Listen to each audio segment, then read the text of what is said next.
తిరుపతి జిల్లా సత్యవేడు నియోజకవర్గం కేవీబీపురం మండలం తెలుగుదేశం పార్టీ నూతన అధ్యక్షులుగా మునస్వామి యాదవ్ నియమితులైనారు.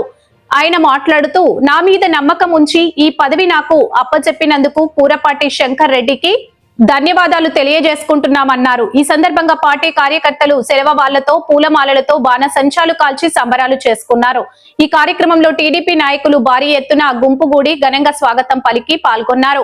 సురేష్ చౌదరి, వాసునాయుడు, తిమ్మసముద్రం సర్పంచ్ దొరబాబు, కాట్రపల్లి గ్రామ కమిటీ అధ్యక్షులు పూడి నారాయణ, పాలవాకం రోషయ్య, పవన్ రాయల్, మదన్ రాయల్, వెంకట కృష్ణయ్య, అఖిల్ పాల్గొన్నారు.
దగ్గరకుండు